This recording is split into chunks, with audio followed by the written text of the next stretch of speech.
ఈ రోజు అయితే మాకు 3 అవుట్డోర్ క్యాటరింగ్స్ అయితే వచ్చాయి. ఇక్కడ దాదాపుగా 1300 మందికి అయితే క్యాటరింగ్ అయితే చేయాలి. ఒకటి మార్నింగ్ 6 కంతా ఫుడ్ అయితే ఇవ్వాలి, ఇంకొకటి 12 గంటలకు అయితే ఇవ్వాలి, ఒకటి ఈవినింగ్ అయితే చేయాలి. ఐటమ్స్ వచ్చేసి ఇక్కడ ఉంది. ఫస్ట్ ప్రోగ్రామ్ అయితే ఇంటి గృహ ప్రవేశానికి అయితే చేస్తున్నాము. ఇక్కడ మార్నింగ్ 6 కంతా అన్ని ఐటమ్స్ అయితే ఇచ్చేసి సెకండ్ ప్రోగ్రామ్ కి అయితే వెళ్ళిపోయాము.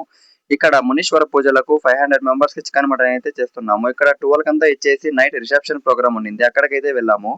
ఇక్కడైతే స్పెషల్ ఆంబూరు బిర్యానీ అయితే చేస్తున్నాము. ఇక్కడ దాదాపుగా 500 నుంచి 600 మందికి అయితే క్యాటరింగ్ చేసి మనమే సప్లై కూడా చేయాలా. మీలో ఎంత మందికి ఆంబూరు బిర్యానీ అంటే ఇష్టమో కింద కామెంట్ చేయండి.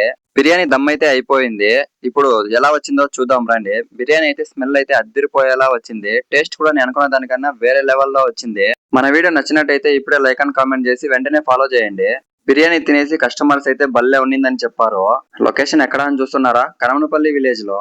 ఇక్కడ చేసిన ఐటమ్స్ వచ్చేసి Ambur biryani, mutton gravy, rice, రసం, జీరా పాయసం, చికెన్ పకోడా, చివరికి జామున్ కూడా వేయమని చెప్పారు. సరే అనేసి అన్ని ఐటమ్స్ అయితే ఆల్మోస్ట్ అయిపోయింది. అన్ని ఐటమ్స్ చేసేసి చివరికి జామున్ అయితే వేసాము. చూడండి జామున్ ఎలా వచ్చిందో కింద అయితే ఒక కామెంట్ చేయండి.